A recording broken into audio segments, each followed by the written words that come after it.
Okay. All right. So today as I said, we're going to look at facial proportions, and basically what we'll do is, we'll look at we'll just take the generic face. I'll see what I feel like if you had the women and men, it's pretty much the same. We'll just look at the proportions and the placement of all the facial features and just some of the things to keep in mind. I'm not going to go full detailed into it. If you look online or you talk to different artists, you'll see it's actually different ways that artists have even broken it down. It's not always even exactly the same the way they break it down. So what I'll be showing you, you might look at something from another artist, or you might be teaching from another artist, and it'll be slightly different. So I'm just going to take just the basics, because again, my thought is always not to teach you guys how to draw and paint realistically, but just to teach you sort of, what is real life out there, and then you go from there. I always see that's like the starting point, that's the foundation, but you don't have to when you build off of that, and you want to just let yourself go from that. I just on another course that I've been going through, this was for book illustration, and they were talking with those guys were talking, and they were saying, even as well as an artist or as an illustrator, unless you can draw and paint realistically, like super amazingly, don't try to, sell yourself on that. Don't try and stick with that, or don't try and, if it's for yourself, it's not, how do I make sure I explain this properly? It's not like it's wrong. But I guess I'll just say this. Painting and drawing realistically is nothing more than just a lot of hours spent perfecting it. And it's really not necessary. What I think is much better is to just let yourself come out, let your own personality. And so just let yourself manipulate and abstract it. That's another thing we need to understand. Whenever I use the term abstract, I don't mean like total abstract, where you're just painting, splashing colors. That's not only abstract. Let me just sort of show what I mean, just to make sure we're clear. And I know I'm kind of getting off track here. But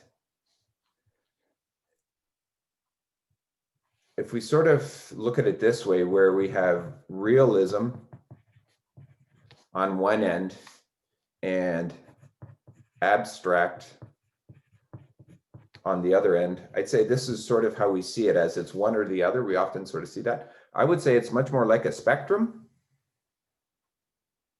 This is full realism, totally realistic. This is completely abstract, but someone may differ with me, but I would say that abstract is the whole spectrum is abstraction. And the second you step away from this, you're already an abstract artist in a sense. Okay, just depends on how far you're going to go to this. Okay, so I guess I'm spending time telling you all of this simply because drawing the human face is probably one of the most challenging things. Okay, especially if you're trying to draw a picture of someone and make it look like that person. Okay, drawing portraits of people. Portraiture is so challenging because when things are slightly off, it just it won't look like the person. And if you're trying to do realism, if you're shooting for this and you're slightly off, it's extremely noticeable. So because what you really, well, abstraction is about these two things: simplification plus exaggeration. You could break it down to just those two things. Okay, it's what we're always doing. We're simplifying and we're exaggerating. We break it down to only what is necessary, only what matters, leave everything else out, and then the things that matter, we exaggerate those to a degree. Okay, so so when we do that with realism, it works. When we, on the other hand, if things look different because we've tried to be realistic, but we're not there, and then we're trying to, you know, it's not there yet. So that's why we have sketchbooks. Okay, that's where we fill our sketchbooks with growth in here. We're working towards, you know, we're trying to get here, trying to get here, and then but it takes a long time till we're really ready. I'll say I've never gotten this. I've never achieved this. I've never achieved the place where I could paint a realistic painting, hang it on the wall, or try and sell it or put it in a gallery. I've never reached it myself, simply because I've not spent the time at it. Okay. Because I don't want to, I'll be honest, I don't really, it's not my desire. I love working around in this area here. It's so much fun. It's where I get to be myself. Wherever you find yourself, okay, purposefully playing around with this, and then I'll go back and I'll practice this, and I'll practice so that I remember this, but then I'll play around here again. Okay, so all right, so I want to get all that out there clearly, so that even though today I'm going to give you everything that's realistic about the human face, for you to jump off from that and go this way. All right, and hopefully that long introduction won't have been just a bunch of babbling. Hopefully you guys understand what I'm saying with that. Did any of that make sense to you guys? Yeah, okay, I see a few nods out there. All right, so here we go. We're gonna break this down. So I think you should be able to see. I might need to go with a darker pencil here, just to make sure that. Okay, so I'm going to go with a slightly darker pencil. All right, so first of all, we're going to just take the shape. There's two different ways to do this. The overall shape of the head really is an upside down egg. Okay, I'm going to do this. I'll show you my head, because my head is so obvious to be able to see that. My upside down egg head. Because you can see my chin is thinner, because I don't have any of the lovely hair on top to disguise this. You see the full thing. So very round on top and then pointy at the bottom. So you see the perfect egg head there. So I have some claim to fame that I have the egg head.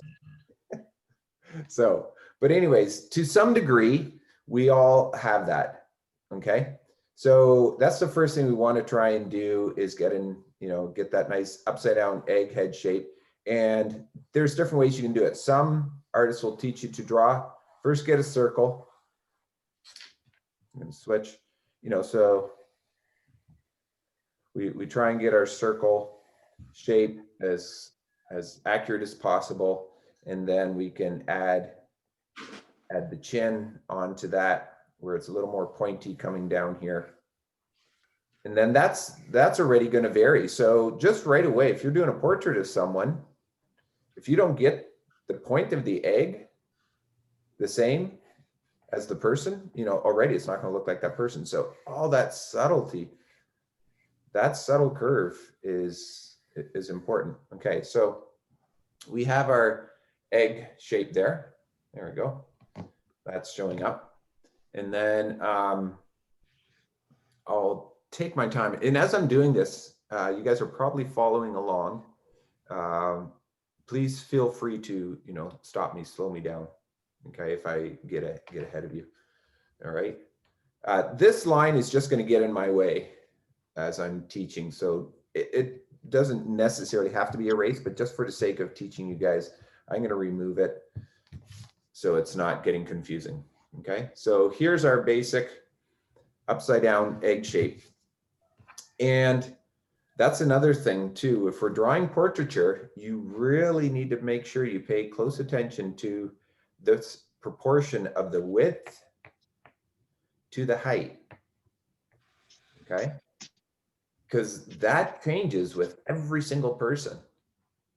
So as we're just in teaching, and if we're just learning the basics, you don't need to worry about that. Just get an egg shape. You don't need to worry about the egg shape. But if you want to venture into doing portraiture, those proportions really matter. So you want to start right at that point paying attention. Okay. I will tell you this, usually if you're making a mistake, if you have it wrong, you probably made it too wide. Or maybe that's just me. I don't know. Yeah, I suppose that might just be me actually. Maybe that's just how I always tend to do it. But anyways, I have found in my own work, I always tend to make the heads too wide. Okay. So, all right. So we have that. The first thing we need to recognize is that we all know this is we're symmetrical. The right and the left are exactly the same. So we want to have that center line. Okay. So we draw on our center line because everything is based off of that. It's very important that we are measuring out from that. Okay. And measuring the distance of things. Okay. So our egg, our center line, and now we want to put the other construction lines going across this way. And as a kid, what we typically think we do is we draw the head. Oops, here's my center line. And the nose goes in the middle, the eyes at the top, and the mouth at the bottom. Now, depending on how much training you guys have had, some of you already will know that that's wrong. But that's how we see it. And as a kid, that gets planted in our brain simply because as a kid, we always see our parents and they have hair. And the hair actually covers up most of this, except on, folks like me. And so we forget about this, but the reality is that our eyes are in the center. Let me just show you again with my own head here. So if I put my face completely, take my glasses off, completely to the camera here, straight on. So again, I have to get it straight on. If I measure from my eyes to my chin and I go up, we can see that it's really close to the same. Now, again, that is going to vary slightly depending on each person, okay? Some people literally have larger foreheads and some have smaller foreheads. So it's not going to be exact, but it is going to roughly be there. So, so we put our first section or construction line right through the middle. Okay. And you can just eyeball it. You don't need to get the ruler and measure it because it's not that accurate anyway. Or it's not that exact, I should say. It's not that exact. It is accurate. It's just not exact. Okay. And again, I'm going to teach you, everything I'm teaching you is slightly, it's not 100% exact, but it's close enough to get the proportions. So and it's just really simple just to think this, at least this is how I was taught when I was younger. And it's just always simple because the exact is a little more complex. So let's stick with the simple. So we divide the head in half, then we divide the bottom half in half. And we put a line there. That's the bottom of the nose. And then we divide that in half again. And then that's going to be the mouth. Okay. And these are our proportions, our placement, eyes, nose, mouth. Okay. So divide in half. divide that half in half, and then divide the bottom half in half. So we just keep on dividing the bottom half in half. And then we have it there. So the eyes, approximately each eye is a quarter the size of the distance of the head. So if I were to divide this into quarters, 1, 2, 3, 4, okay, this from here to here is about the size of the eyes, approximately. So that gives us an idea. So we're not making our eyes too small or too big, but that's going to be the center. And then we basically, following that size, we centered the eyes on that. So you can just, they go right in that center, and we're just going with the generic eye shape. Once again, that changes with everyone,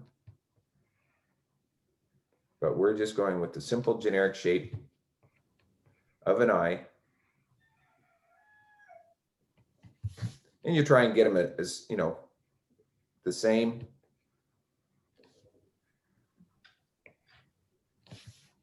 And then of course, each person, so I see I'm slightly off, or my center line is maybe off a little bit. So right away, as you do this, you want to take time to be paying attention as you're drawing. And I see that this feels, I'm not sure where, yeah, that's pretty close. Those two spaces need to be equal, as those two need to be equal, and as this space needs to be equal, okay?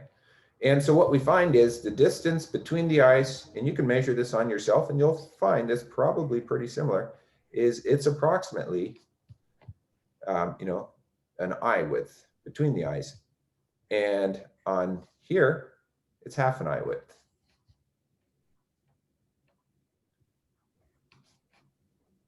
Okay. So I'm just going to erase that because that's going to get confusing after a while.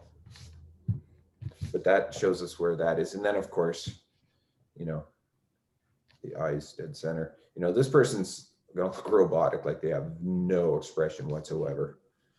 All right. And then, you have the pupil and then the iris, if you want to give that a little bit. This dead stare. This person has no character to them whatsoever, which is why, that's not what we want to create. Okay. It's almost creepy how dead this person is. Like alien. Yeah. You look like those white Star Wars characters originally. I know they do. He looks like that robot on the Robot movie. Oh, is there one that looks like this? I don't remember. I don't know. I haven't seen the movie for a while. All right. And now, so that's the eyes. The nose is the bottom of the nose is going to sit somewhere around that line. And the width of the nose is going to vary from each person.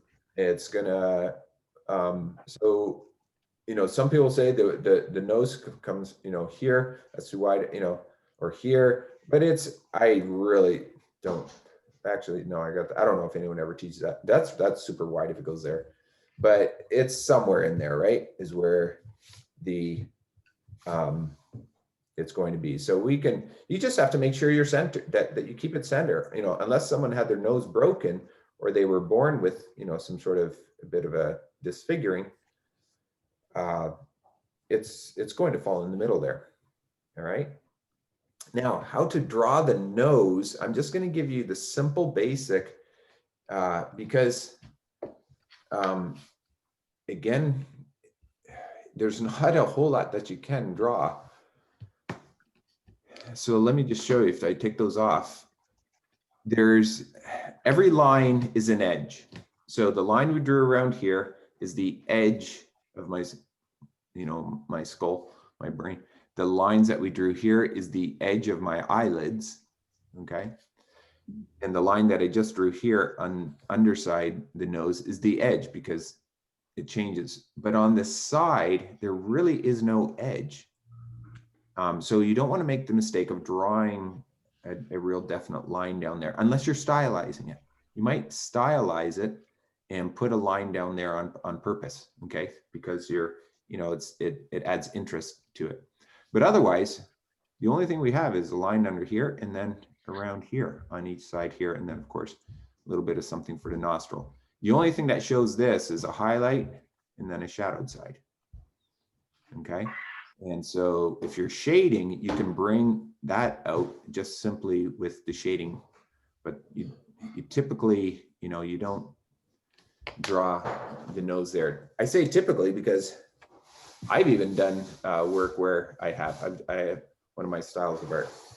So, but since we're just doing somewhat realistically, we just put a line here and then at the side, and then there's just a little bit here where the nostrils are. Okay, and that's usually enough. And like I say, it's with the shading, so it just, I don't know, it looks funny when we do this.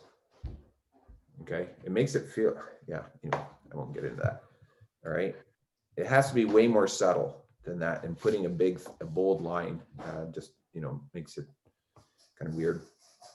All right, the mouth then of course is that's pretty simple, and that's going to vary again. The width of that varies from each person. I got mine a little bit crooked, it looks like, when I look at on the camera. Okay, I've got that slightly crooked. It's very important that stays, that follows with the eyes, unless you're creating a certain expression. He almost has a bit of a smirk by putting it a little crooked, so it has a bit of a smirk there, I think. Okay, and then of course the lips are just very simple, and normally we don't, again, this is sort of depending on when you do this, you're going to create either a sense of, with women, the lips are, it makes the lips have an edge, so they look really full. So depending on, so you have to pay attention to that too. Do you, want all of that, and how thick, because that really, it creates as if there's an edge. So it makes them, when we draw that real definite line, it really makes them feel like they are coming out. Okay, that there's an edge to that. Okay, so unless, if you're not trying to make it look like that the lips are really full, you're going to have to tone that down somehow. And then one way is to simply not draw the whole line across the whole thing. Okay, where you just, very often you'll put just a line down there, and then there's maybe just a little bit. Okay, just a little bit to indicate something there. But again, I'll just go ahead and keep that in. Oh, and let me point out one thing, because it's good to point out some of the traps that we don't want to fall into if you're doing realism, is the top of the lip does not go like that. It doesn't come down to a point. At least I've never actually seen, unless someone has painted that on. And you can do this certainly in a cartoonish sort of way. You can do that sort of thing, and you can play around, you can have fun with it and be silly with the mouth. Oops. But it doesn't actually come down. It goes like that. Okay, it actually, it's concave, and then those slope down on the side there. Those look like birds. Okay. That's what I was gonna say. Someone else was going to say it. Yeah, they look like birds flying. Get that out of there. Okay. Now the eyebrows, of course, are going to be somewhere here. Wherever you place them will create an expression. And very important, you really use the eyebrows in your drawings, in your paintings, to to get across what the person is feeling, as do the shape and size of the eyes also will create that sense too. And that's really good to practice drawing different sort of shapes of eyes. Okay, and practice drawing different sort of shapes of noses, not so you can do it, but so that you just have a nice library of ideas in your head to access when it comes to, drawing, painting. Okay. The ears, where do they fall? Basically, pretty much between the eyes and the nose on both sides. And how much they stick out, again, we all know, varies from person to person. Okay. Yeah. And that's going to really, and so even something as simple as that, if you're drawing a portrait, how you do those ears is going to make a difference if you've captured the person's likeness or not. There's always a little bit of that. You can't see a whole lot.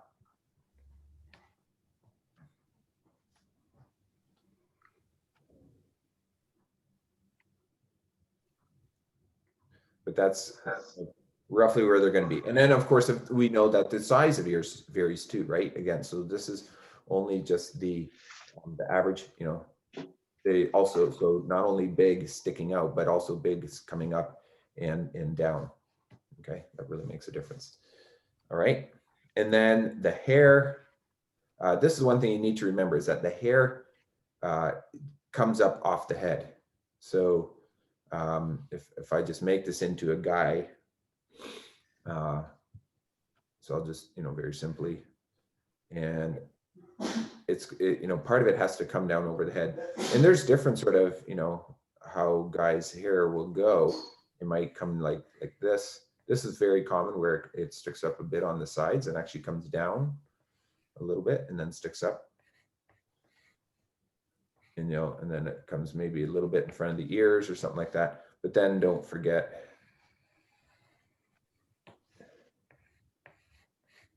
it has to come over there. And then of course that, you guys know that varies too. They're creating the hairstyle. So it might go here, something like that. This, feels like the guy has very short hair. If it's longer and it's being styled, then of course that's going to change. And then it might be the part is more on the side.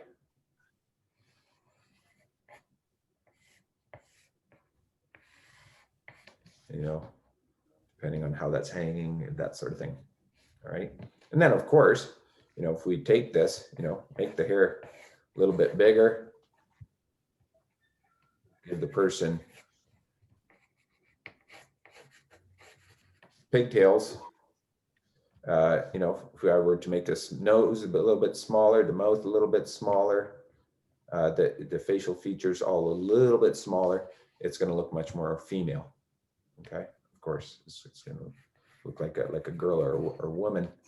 Or I can make this longer. The neck is not a stick at the bottom like this. The neck all the way from here, but that varies once again from women to men. Women, women are typically going to be narrower and longer. Okay. For a girl, and then a guy, broader and then shorter. It looks shorter simply because, if he has more musculature in the trapezoids, I forget what those ones are called. I should know that. But anyways, these muscles here in the shoulders, because as those build up, then that shortens, makes the neck look shorter. Okay. But there's your basic facial structures that we would go off of. How about eyelashes?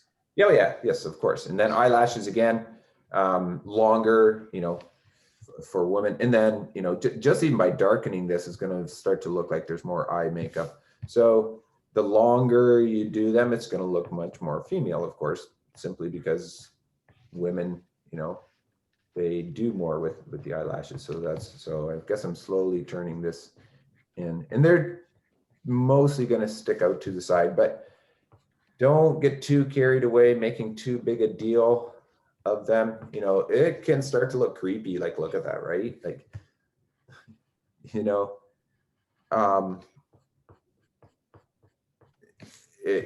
yeah, like she does. She looks like she's just like a bad makeup job. It's smeared mascara. Right? Like it's just, isn't that, I've done a lot less with this than,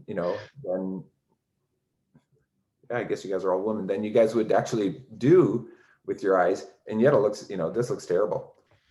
Maybe because I've never done it for real, so I don't know how to do it. But anyway, but it does. It just, and we have to remember that everything we put on the paper is going to draw some degree of attention to itself. And that's why sometimes we actually leave it out. Okay. So it's very common with guys, you don't draw in the eyelashes at all. Okay. Or if you do, how are you going to do it so it doesn't draw attention to itself? Guys are not trying to draw typically attention to their eyelashes. So if you do, it just, you lose it. It's like trying, on a tree, you don't actually draw all the leaves, because even though they're there and you can see them, you often need to leave those details out. That's part of the whole simplification. And that's where you always want to be recognizing, what do I simplify? What do I leave out? And what do I draw more attention to? Okay.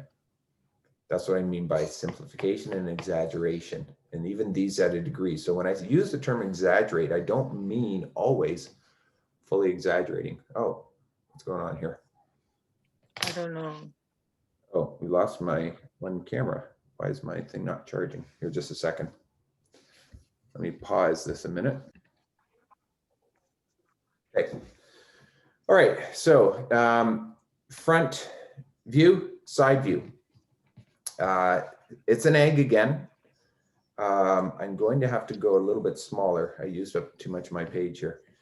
And so I'm going to do my egg. But the egg is tilted. It's not straight up and down. Like here, the egg is straight up and down. So I can draw, once again, my circle. Yeah, I think I'll have to. Okay, so here's my light circle. And now my egg. So it's going to be facing this way. That means on this side, I'm going to basically come straight down to set up the egg. And this means now my egg is tilted roughly like this. And so this comes like this, approximately. Okay, so I've created the jawline here, the chin, and then the mouth, nose, eyes are going to fit in there. All right, let's get rid of the line there. That's so Rick, it is coming from right to left. Yes, this person, exactly. This person is looking this way. Okay, right to left. Thanks. Yep, this person is going to be looking at that person there. Okay.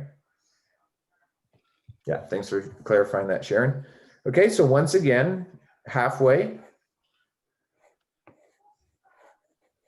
Now we don't have to put our center line because that center line is here. So we don't bother drawing a center line here. It's not necessary.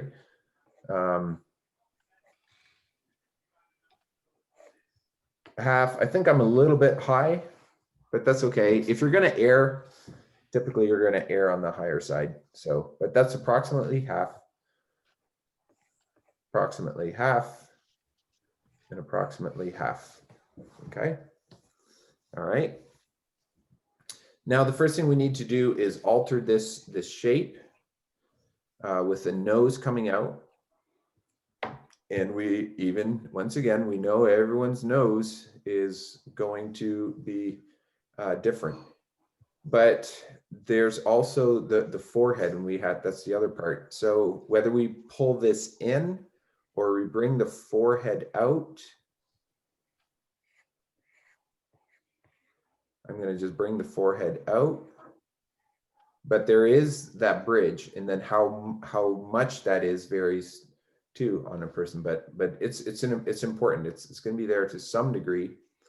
And then the nose, again, women smaller. That's looking a little small, so maybe this is going to end up being a woman. And then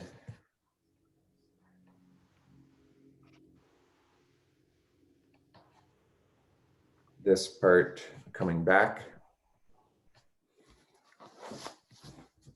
So I'm just going to look at a reference that I have. I think I have, or no, I think wrong. I have the wrong sketchbook. That's in a different sketchbook. Okay.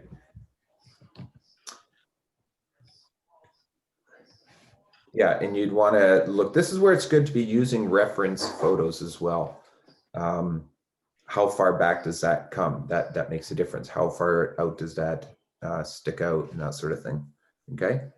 The mouth, I see I actually have my line a little bit low, because if I draw my mouth down here, I'm going to make this part too big. And if anything, typically that needs to get a little bit smaller.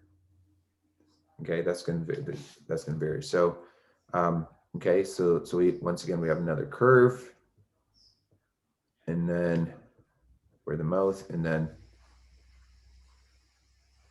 even on different people, how far that sticks out in the shape of that curve matters, and which one even sticks out more. Typically, the top one sticks out a little bit more than the bottom one, and then it kind of comes off like this, kind of comes off the top lip. And then we have to sort of get a little more accurate with the chin. How much does that chin stick out? Okay, and you can see I'm not following my guideline completely, perfectly. I can go off of that to follow the jawline over to here. All right, the head's going to come about like this. And I really encourage you when you do this to draw this circle, get this egg drawn correctly first, because it's very common to chop off the back part of the head to make Yes, because my head looks like an alien. Oh yeah. And that's actually normal. Like and that's the thing is, don't judge it too quick. Don't wait till you've got everything put in there, and then, at the final. And again, why even stress, you're going to alter these sort of things to make your picture look good. Okay. And it's all sort of artists are going to actually put the eyes up high. But if you do that, make sure there's a reason, why do you step away from this? Okay. So that's, even though I said, I'm not encouraging you guys to draw realistically, there always needs to be a reason why we head in this direction. Okay. Sometimes we can't explain the reason, we just feel it, but we know it's just, you still need to at least know inside, I did this on purpose. I moved the eyes up on purpose. I made them big, for a reason, or it just happened. And I just like it. I love how it looks. And so I'm going to keep it. It's, you just know it's working. Okay. Eyes from the side look very different than from the front. From the side, we see this, and notice they're set back. And then again, look at how far back that goes. Okay. I don't draw the human enough, even for myself, and really, you have to keep practicing this if you want to be able to do it out of your head. If I was actually going to be doing this for a work of art, I would grab reference photos, because I simply do not do it enough. Okay. I can already see something that I don't like, which is I have the lips sticking out more than the forehead. And I don't think that's right. It doesn't feel right. So I need to either take that forehead out more. But now, now the forehead looks too big. And so you play around with that. Then maybe the nose needs to be bigger. Anyways, yeah. Okay, and then here's the eyes. And then, of course, the eyebrows. And then, eyelashes, how much you're going to do with that.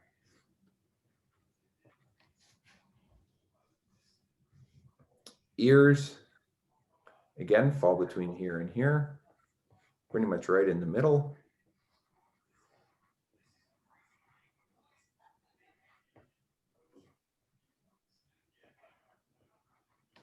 Okay, over that shape. I see I have my ear leaning.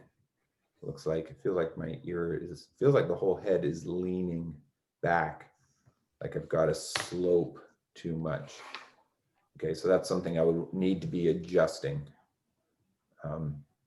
as I'm working to what I want. You know, someone else may not see it, but I would have to be adjusting all of that. But that would just end up making this video really long if I just kept working at that. And it's not my point. My point is for you guys to know where to place these things. This looks like the mouth is coming too far back. Okay. The neck comes from way back here. Okay, the spine basically is going to come out of here, that center. And so the neck, you know, is going to be centered on that. And then hair, once again, feels like the ear is a little too far forward or a little too small for some reason. This space now looks too big to me. But it'd be really, that's where I would want to, again, grab a reference, and that's going to vary for each person. So grab something to refer to, but the hair comes back here. You know, how low does that come down? You know, the hair is going to do that sort of thing. Yeah, the whole thing. So, but we didn't come here today to try to be wowed with someone's skill at drawing the human. We came to learn, you know, how to place these things. Okay. So, anyone have questions about either those before we move on?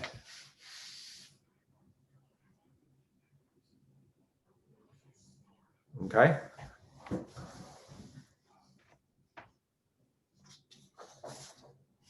I was struggling with my ears.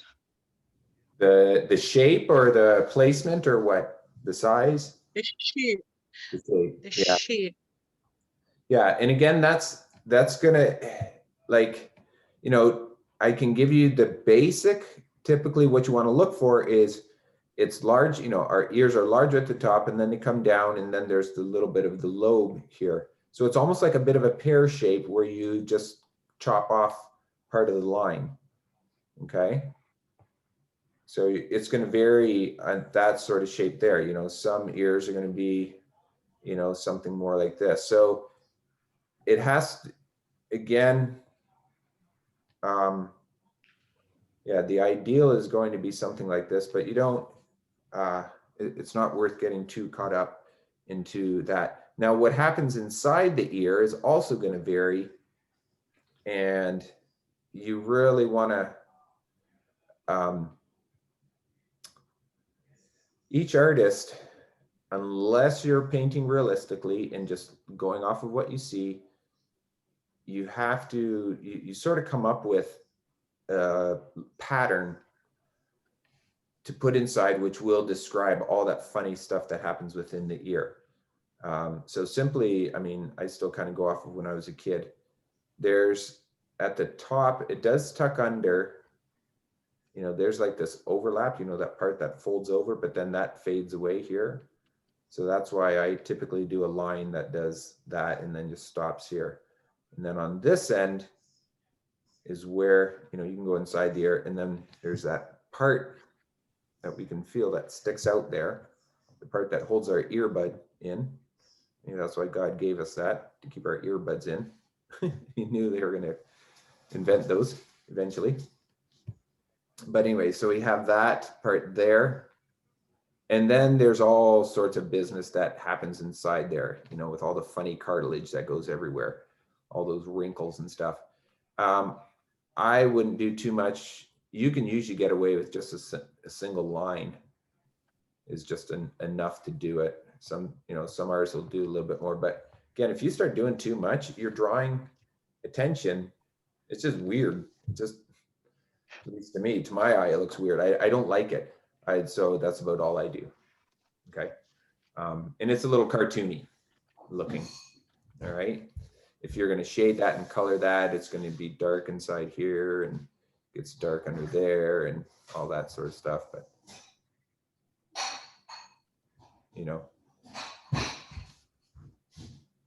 but I wouldn't, let's not spend too much time worrying about that. Those are things, that you can practice on your own or later on.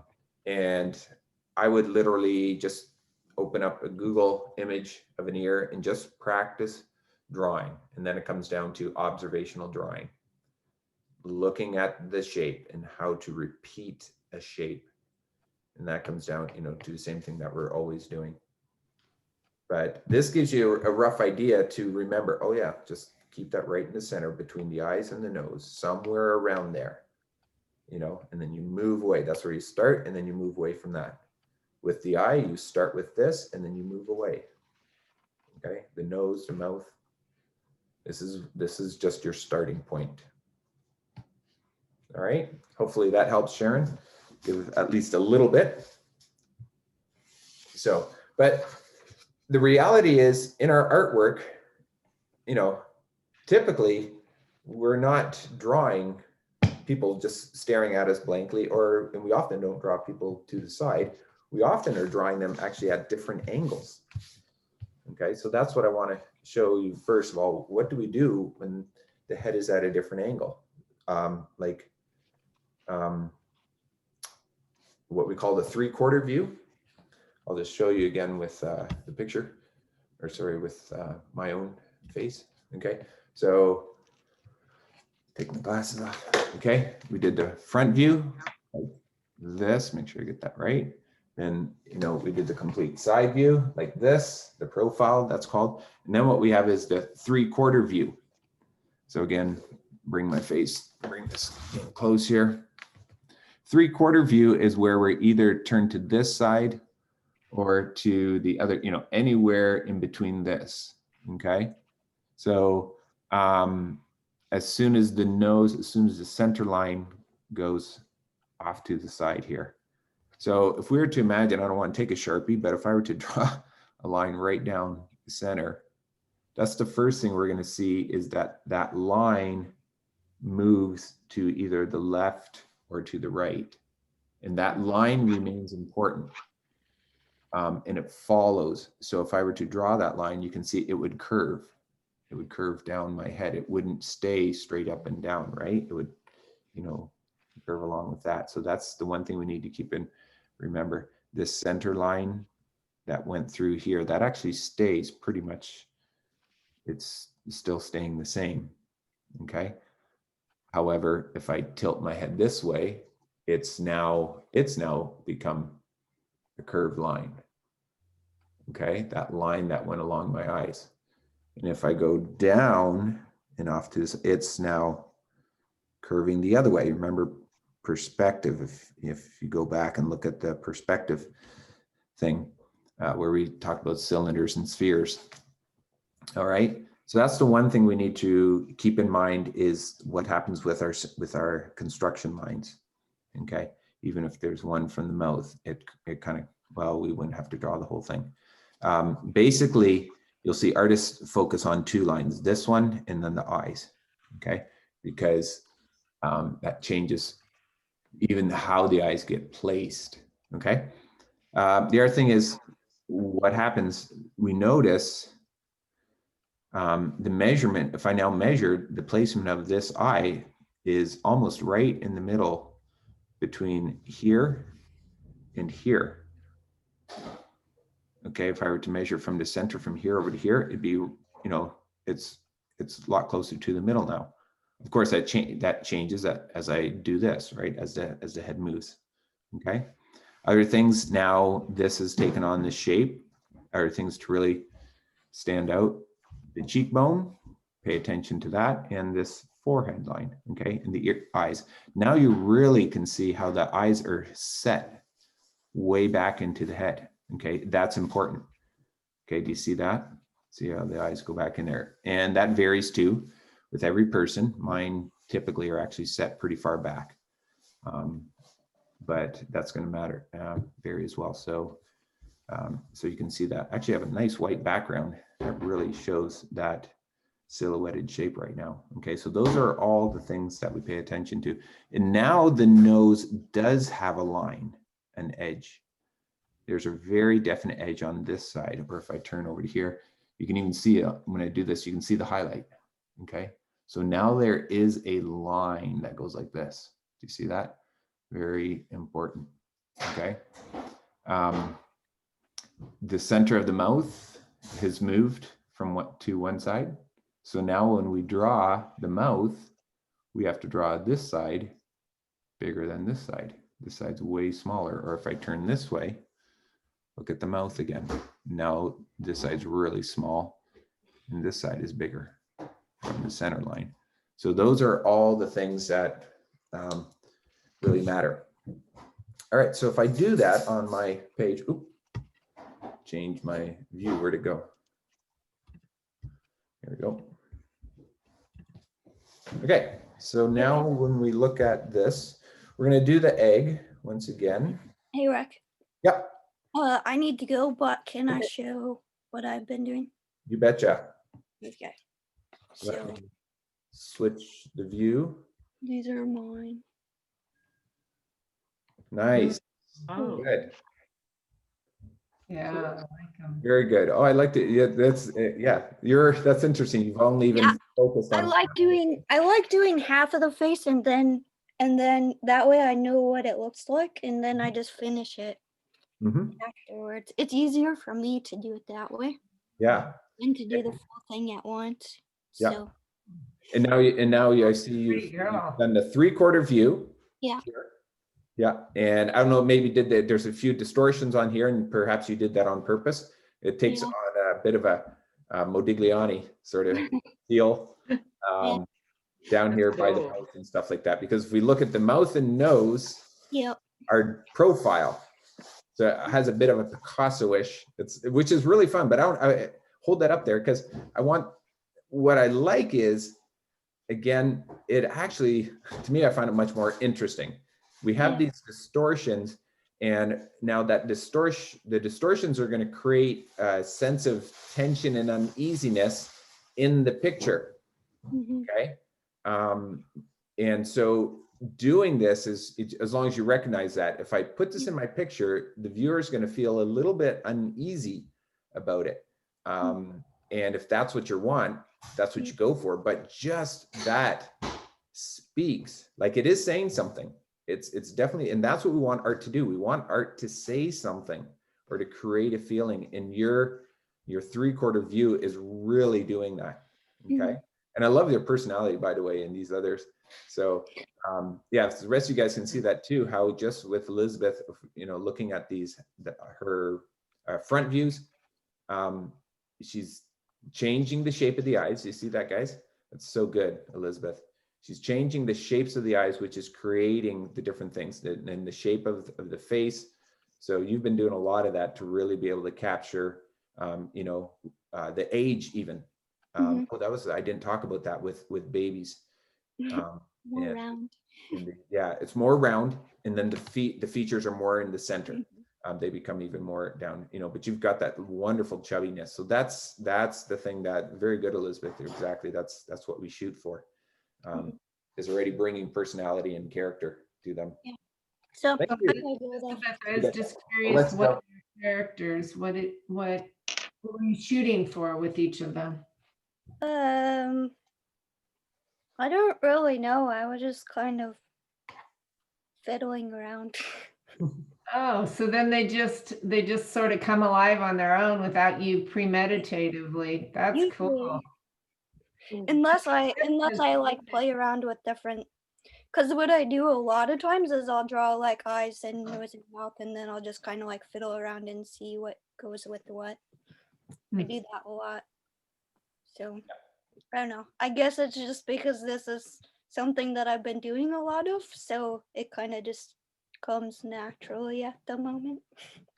Yeah, yeah, it does look like that. And I see very distinct characters in it, and then I get a whole story out of it instead of just like, oh yeah, that's a nice, good, well-drawn face.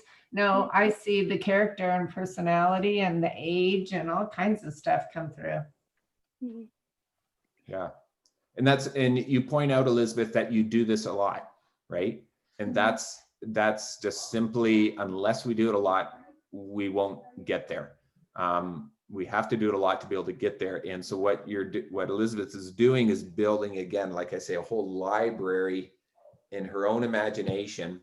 And so when she's painting or drawing, if she's doing a work of art that requires, you know, this lady or this little baby, she can go there. And she's not, you know, Google image reference photos are great, but the more you get those inside your own imagination. So now when you go there, Elizabeth, you're going after your stuff and it'll be yours coming out. And then you just work at enhancing your own library and your imagination. So, you know, yeah, sure, we want to work. Google image is great, but it's better if we don't have to use Google image, you know, and then we can just go there. And that's what we're always working towards.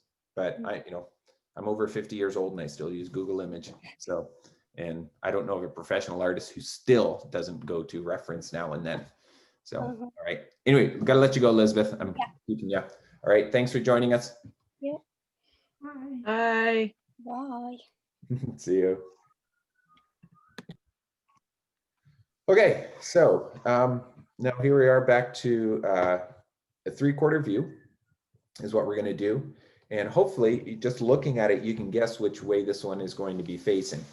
Okay, let me compare that egg to this one. And we'll notice this one was at that much of an angle. This is much less of an angle. Okay, you see the difference in degrees. Okay, that's slope more. And then as it comes, you know, it's in between. This center line changes it, you know, as it moves from there to there. And we are somewhere now at about there, which is there. Okay. So, but anyways, that's the tilt. I'm talking about the tilt, actually. I said the center line, but that's not, the tilt is what I meant, because it's not the center line. I need to get rid of that. That's confusing. Sorry about that. Okay, the center line is actually over here somewhere. Okay. Center line is over here. Okay. And now this head's not tilting up or back. So in the center here, I can just put this straight across, and we have to make sure if the head's tilted that stays straight. It looks weird. It looks very weird if, and it feels like it maybe should be taking on a little bit of a curve. So not quite sure, but we don't want that. If it's straight, if we're looking straight on, it's probably because we're never really looking straight on. Anyways, I'm going to leave it. Well, but let me show you what I'm talking about. Okay, if I tilt the head back, like let's say the head's looking up, the person's looking up, here's our center line, and they're actually looking up. Now the line for the eyes is doing this. Okay, the eyes are now here looking up, and then the nose, and then the mouth is on this line here. They're looking sad. That's a challenge, is how to draw a person like that and then make them smile, because you have two curves working against each other. And then if they're tilted forward, looking down, again, we have our center line doing this, and now this line is going to come lower.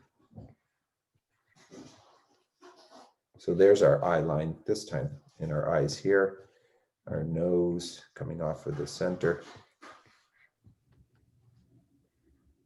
Okay, so these lines are so handy because they tell us now where the ear goes too. So we don't end up drawing the ear in the wrong place. Okay. So the eye, once again, now here we can't measure. We really have to just look and draw. We can't do that same measurement anymore because everything's getting changed. The size of the eyes are no longer the same. Okay. So, but anyway, first of all, we have this, the forehead, this eyes sunk back in, and then that cheekbone. And then what happens here varies, but it's basically taking on that sort of shape once again. All right. And then the eye, now that has to get changed because the eye is in there.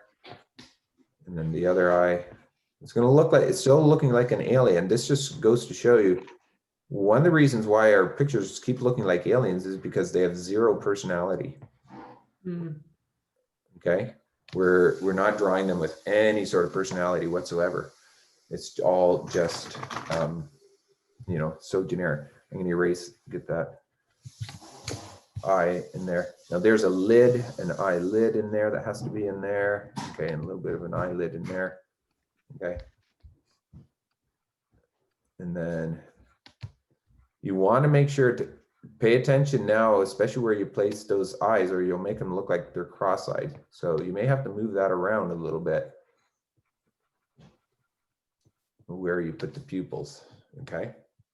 So again, very alien looking, right? Because it's just such a blank stare. So, and you create expression by changing shapes of things. Okay.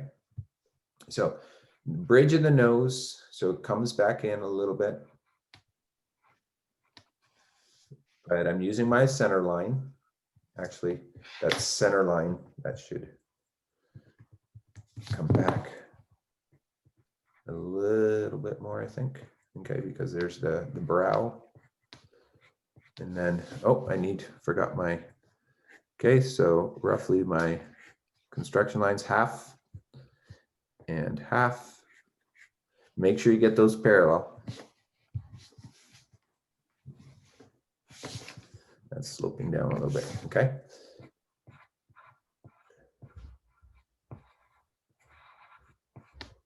And then the side there, okay? And then really look at this, pay close attention to this negative space shape, how much of that cheekbone is showing when you're using reference. And that's why it's good to practice from reference, because that tells you how much of that needs to show from certain angles, okay? But using your construction lines here will really help as well.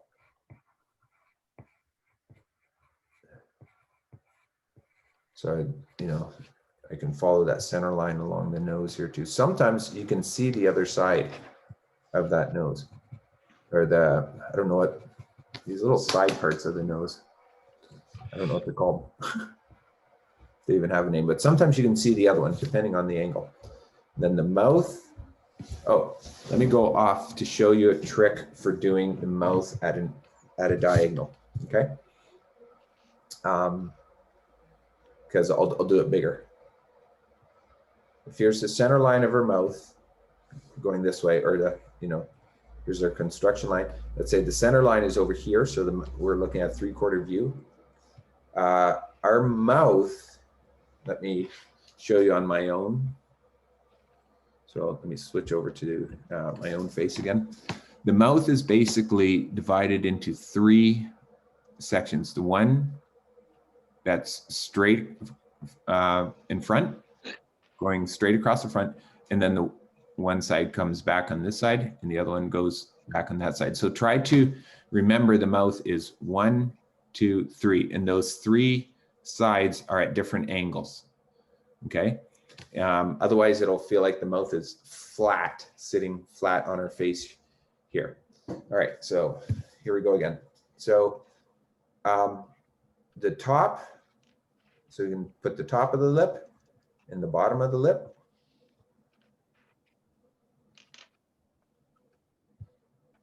However, you know, so depending on however thick you come up, And I'm just going to give you just very basic. So we could even, and then divide this. And if this is the line of the mouth, then we just come back here and here. And I'm really breaking this down in here and here. Okay, so this is, and then, we can break this down like this.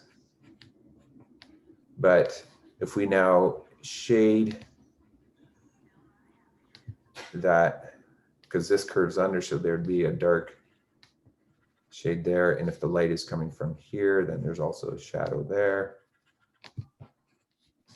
But we can see how that is taking on the look. So if it's going in that direction, face on, again, like this, see now it's even, and then this curves in, that curves down like that, right? Okay, so, face on, that's even. And then the width of those compared to each other is gonna vary, but just, it should be equal. It's nice and symmetrical. So that's face on. And then looking to the other way, we see, oh yeah, our center line. Okay, there's the center line there, center line, center line. Again, top, bottom, over to there, over to there. All right, we're kind of leaving now too. I have a meeting for work. Okay. All right. right, so next time, guys. Bye. Okay, thanks, Sharon. Thanks for joining us. All right, bye. Okay. Enjoy your day. You too, thanks. Bye now. All right. So we'll get back, okay? And then there we go. And again, if I shade, because it's curved, so the like cylinders, the bottom side is dark, and then we'll keep our light source like this. So then this is also darker than that. The left side's darker than the right. Once again, the bottom and the bottom is shaded, and then the left side is also shaded, and then this is going like this. Okay, so those are our basic construction lines. So hopefully you guys get that sense of how that works. And we can actually do the same with the nose as well, drawing the nose, breaking it down into these simple 3D sort of shapes. It's just way more complex. So it's not as easy to show you as simple as this. So that's why I'm not going to spend too much time with that. But anyway, so here, here, here, here. There's our mouth.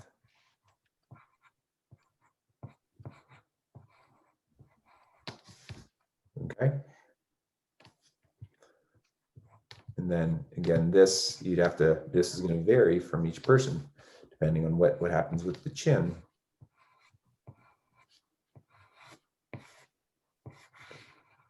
All right, and then that's like, like that. And the ear is somewhere around here. Here's our alien person with no character or personality, looking dead as ever. Okay, I keep pointing that out because I want you guys to realize, okay, I have to create personalities for my characters. If I'm drawing someone, I have to do that. It's not just going to happen. It's not going to happen on its own.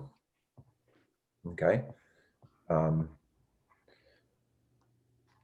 Maybe I'd take that back a little bit because, as Elizabeth said, it does happen.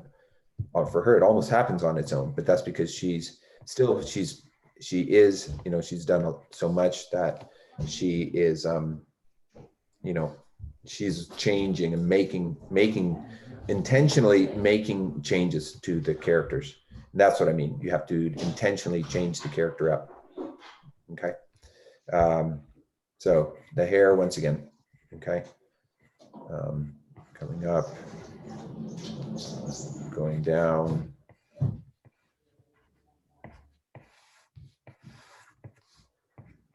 back. And then the neck. And then you have the, the clavicle bones and so on and so on. Okay. All right. So we have our, our person here. Looking very cold and dead. All right. And I would want to judge, pay attention to this. I see my eyes too big, I think. It feels, well, yeah, I mean, this guy looks like but you can see how that's created a sense of surprise. Okay, so that already tells us what's going to happen when we make the eyes bigger. And also I've raised the eyebrows up. The eyebrows are really high. Okay, so the eyebrows go up, the eye goes large. We can actually see white above the pupil here. And all of that is creating a sense of either scared, feared, he's scared, he's afraid, or he's surprised, or something there. But the expression is limited because the mouth is doing nothing, okay? And so we would have to play around with that as well, okay? So that way, which takes me into the next place of doing expressions. Okay, so we've done the tilt of the head, and that's going to change depending on where we go. I'll just sort of finish, so the eyes, notice how the eyes follow that line, and they need to do that. Okay, so I'll keep the eyes simple, the mouth or the nose coming out from the top view. Okay, cheekbone, forehead. The hair is going to come way down like this. If there's a line that follows the curve of his head.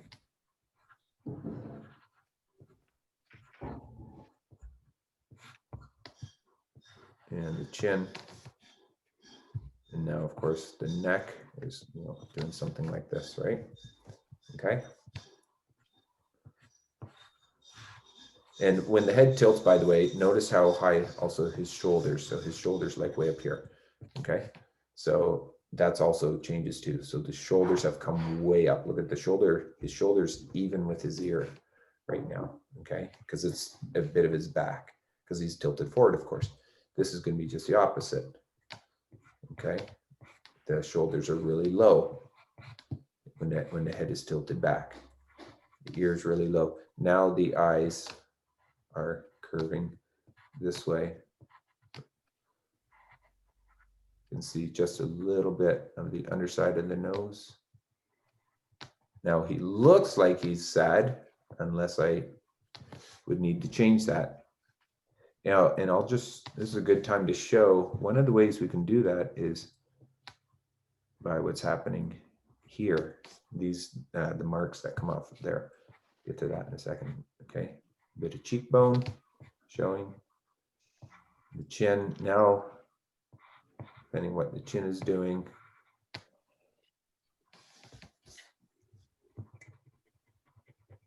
It's hard to erase because I'm using this dark 6B pencil. There's going to be a bit of because there's going to be some shadowing happening there.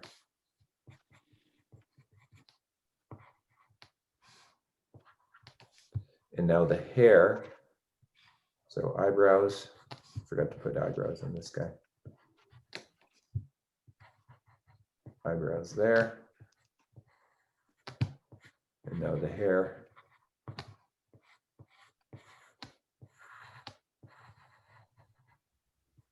Is disappearing. So up top here, oh, that looks a little bit funny. His hair actually. It's a bit much here at the back.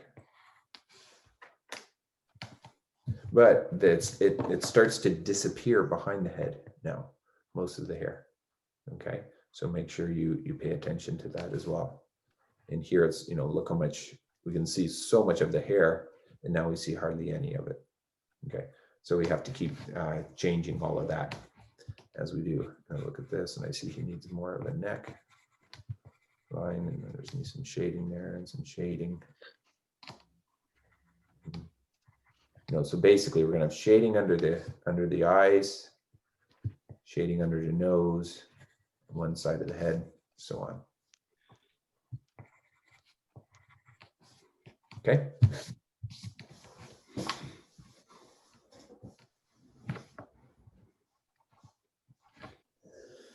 All right, expressions. You can find a great place to go to do expressions is, go into Google, type in different expression, cartoon expressions or something. And that will really point things out, what you do when you get into the real specific. I'll just show a few basics. Okay, so here's our head. Just so you know, when I was, as a kid growing up, drawing, I was always drawing people, but I always drew with a very cartoony style. I never actually started with the head. That was really hard for me to go away from that. Because I always started with the eyes, nose, and mouth, and then I would build the head around it. Just because I always felt this was constricting. Now, I've actually switched a little bit. I guess maybe I've gotten a little more serious with it, but just as a child with the joy of drawing, I never liked this shape, and I was always changing that anyway, which is different than, let's say,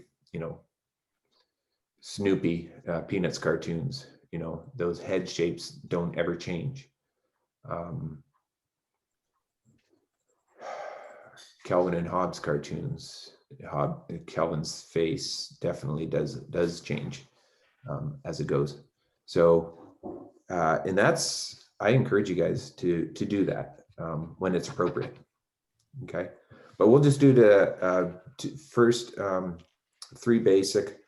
We'll do, happy, and then happy, sad, angry, or those would be our three basic expressions: happy, sad, angry. And so different sort of things that you can do with the eyes. For happy, if you really exaggerate, smiling with the full face, you get the cheekbones coming up into the eyes here. Okay, so you can sort of do something like this. The eyes are nice and big, and just nice, just sort of nice, curved, everything, everything's pretty straightforward, but just already doing this, we get the sense of, this big smile happening here. The nose might get a little bit scrunched up, depending what we're doing with our nose. Okay, so maybe the nose is a little bit scrunched just by putting these little lines here, kind of scrunch. And then what really happens, well, the real obvious one is the mouth is, we can certainly just curve that. And right away we've got happy. But don't limit yourself to just that, because actually, in reality, that changes very little. Our mouths don't actually curve that much. Much of the smile happens up in here with this part. I'll show you since I'm recording this, I'll show on my own face so you can see it. So as soon as, forgive my fake smile, but as soon as I can smile, you see these lines appear immediately. And I suppose that my eyes actually get smaller, don't they? So maybe I tend to squint when I smile. So maybe that's another thing you can try, is make the eyes a lot smaller. But I just want to point those lines there. Okay, see how those show up? And you can see the top lip is not, it's not in this sort of smile. The lips are getting pulled up for sure, but you can still definitely use that curved mouth But this is really, sort of helpful. And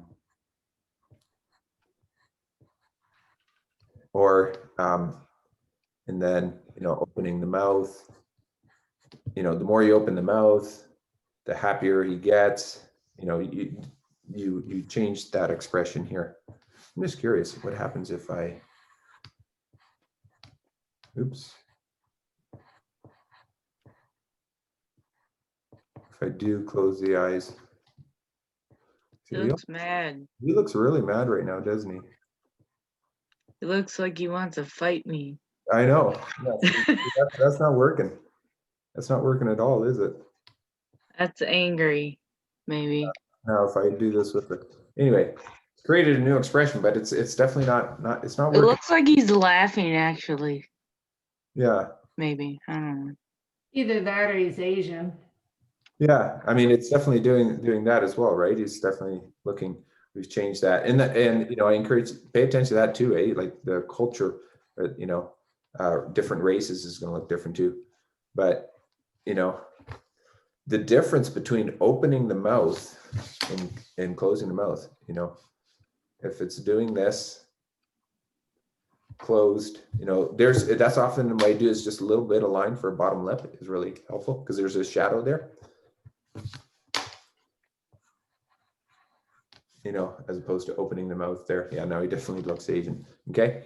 And then sad. We slope, you definitely want, the eyelids slope, the eyes slope now to the side. Okay. And then they sort of, droop. So you just sort of create this, droopy sort of feel. There was a dot, he's looking up, so even where, it's really good to move the eyes to the left, to the right, because it always makes the person looking somewhere. That's a quick way to make your person alive. Quick, simple way is to not have the eyes staring at the viewer. Rare, well, that's not rare. That's an illustration. You rarely have your characters looking at the viewer, but that's in like book illustration or on movies, animation, that sort of thing. And fine art, is much more common to have them look at the viewer. But okay, so so now we've got the slope, the droopiness, and again the eyebrows also sloping. Here, even lengthening that nose, you just exaggerate this sort of real droopy sort of feel. And then what do you do with the mouth? You can just close like that, or you can open it, but now, so this is why I didn't like to draw my heads first, because now it's, it's gotten in the way, so I would, as a kid, I would have, I'd then draw around it. But this is right there. That's too small. That's for the small one, right? Let me see. Nope.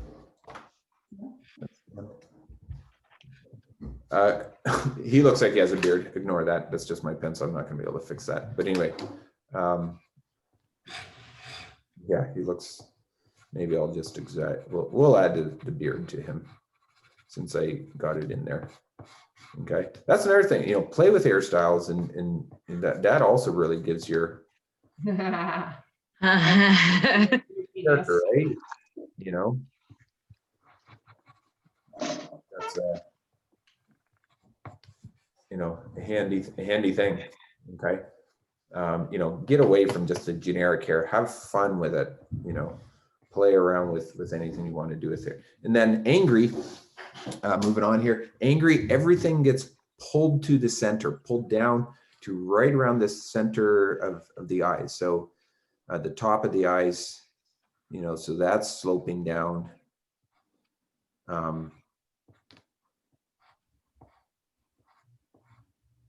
Everything's getting pulled into there. you know,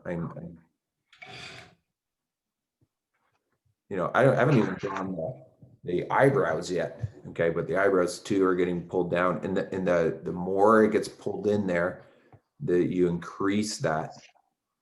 Okay. And now even the nose is really getting kind of, if you even tilt that part of the nose into there, and even a few lines in there to exaggerate, that it's incredible. Just drawing those lines pointing to that center, everything getting pulled up, the tops of the lips. Nope, that's not going to work. Well, we'll see what happens with the tops of the lips. Yeah, there we go. Okay. And then the bottom. So the top, the outside of the lips, and then the center of the bottom lip will really, and that just increases. And then the clenched teeth, you can, okay. I'm going really extreme here, right? Okay. So again, as a kid, I would have given this guy like a, also square jaw, because that goes with it too, right? And then probably even flattening the top of the head a little bit, because that all sort of does it.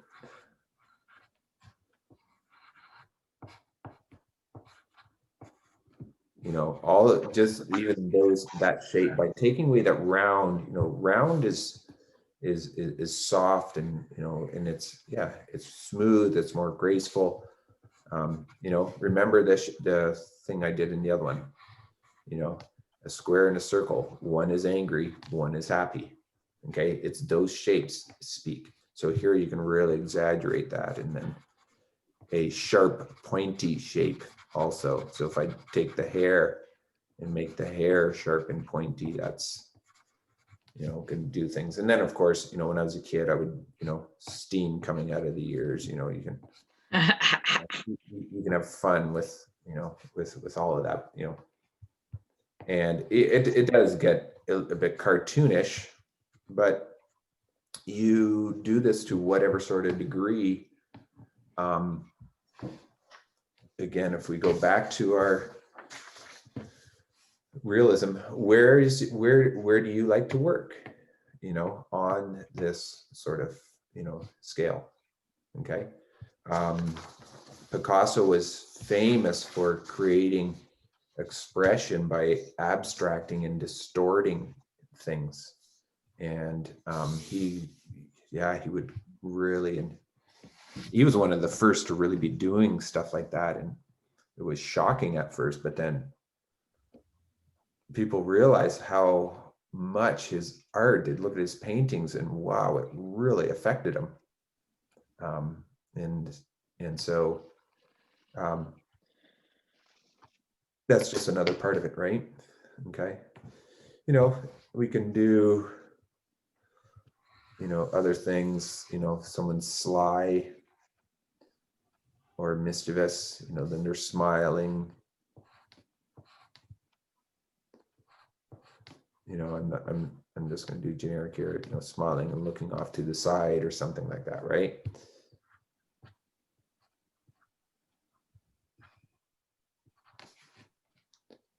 Again, that where's the eye looking? The big puppy dog eyes.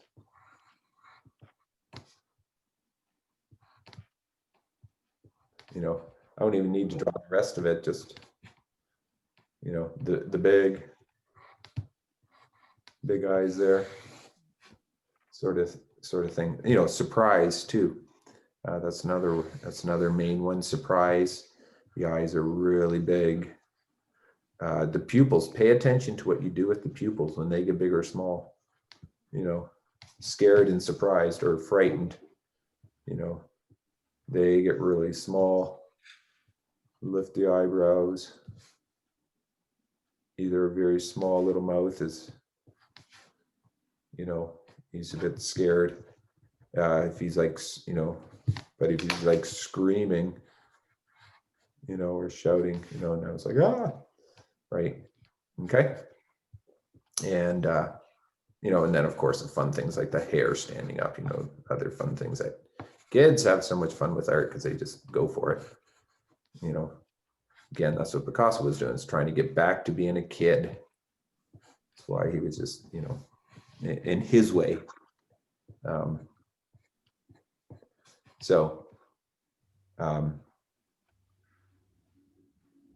Yeah. Even 5. So we can sort of, there's only 15 minutes left here. I don't know, does anyone have, for the last few minutes, if you have comments or questions about anything? Or if you want to share some of, especially if you've been doing some expressions, if you want to share some of that with each other, that might be kind of fun.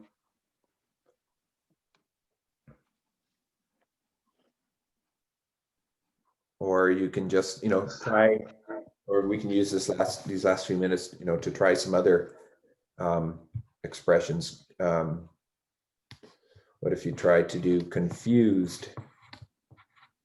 Can you make someone confused? This is where a mirror is great, or your selfie camera, take pictures of yourself, and then, look, really exaggerate it, and then see what's happening with the shape of your eye, where are things moving? What wrinkles appear, in which direction are they going? Okay. And then you can have fun with that. Confused, bored. Here's another one. Making someone look bored or sleepy. They're gonna be pretty similar. Okay. Or just, or you just start playing around with the shapes of the eyes, and the eyes and the mouth really do it. The eyes, eyebrows, and the mouth do it most. But you can do it the other ones: confused, bored, sleepy, evil.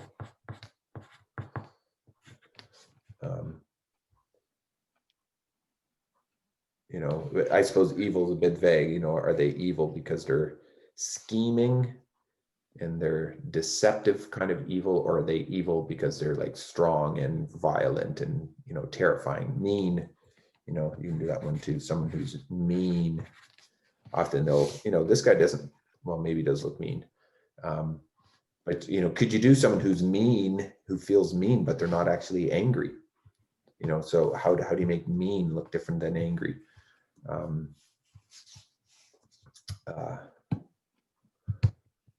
See, I did confused. How about dazed? Dazed, yeah. Well, that's gonna probably be, dazed is kind of like maybe, yeah. Well, no, I'm like, that is different. Dazed, you're in a daze, is it might look a bit bored and confused together. Yeah, if you're just in a daze, that is different than confused. Yeah, it's good. I had another one. Or there's happy, or joyful, or excited, or peaceful. How do you do someone what if they're just at peace? Peaceful. Okay. So very calm. Like this guy looks calm, but not peaceful. Okay. And those are just like I said, fun things to do. Yeah, I did so much of this as a kid. It was just it was a lot of fun, and unfortunately I really have gotten out of it, not having as much time in all my teaching to be able to do so much of it. But that's again where it really gets a lot of fun, playing around with all of these different sort of things. So All right. So we have about 10 minutes left. I think I'll probably stop the recording here. So thanks again, anyone who watches this recording later on, if you make it this far. Hope you have fun playing, creating characters and emotions. All right.